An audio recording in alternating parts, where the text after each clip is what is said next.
আচ্ছা নির্মলবাবু, আপনি তো পেটের গন্ডগোলে ভুগছিলেন, ডাক্তারি ভাষায় বলা হয় ইরিটেবল বাউল সিনড্রোম। আমাদের জ্যোতিবাবু অনেকদিন ধরে এই রোগে ভুগছিলেন।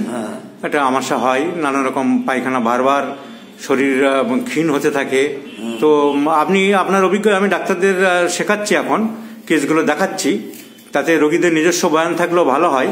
আপনি বলুন, আপনি একটা শিক্ষিত মানুষ, আপনি নিজের ভাষায় কতদিন ভুগছিলেন, কিভাবে কষ্ট পাচ্ছিলেন, এবং হোমিওপ্যাথিতে এসে আপনার কি সাফল্য হলো না খারাপ হলো, সব গুছিয়ে বলুন।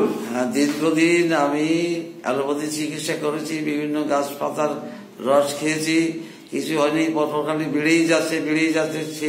মানে কি পায়খানা পায়খানা গুছিয়ে বলুন। বেড়ে যাচ্ছে, পাতলা পায়খানা, আমাশার ভাব ছিল আপনার? আমাশা। তা কতদিন আপনি ভুগছিলেন? প্রচন্ড মিউকাস, দিনে 30-40 বারও।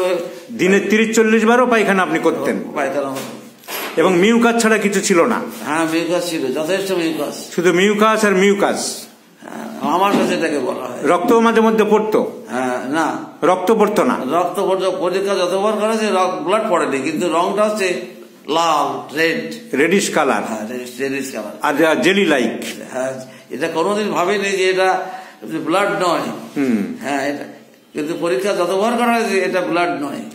সাদা আম প্রচুর পরিমাণে বেরোতো, এটাই বেরোয়, মিউকাসটা বেরোয়।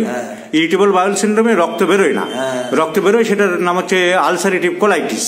তো যাই হোক, আপনি 15-20 বার ধরে যে এরকম আমাশায় ভুগছিলেন ইরিটেবল বাউল সিনড্রোমে, শুধু আম আর আম পায়খানা হতো, আপনি আগে আমার কাছে আসার আগে তো অ্যালোপ্যাথি করতেন, বিভিন্ন জায়গায় দেখিয়েছিলেন?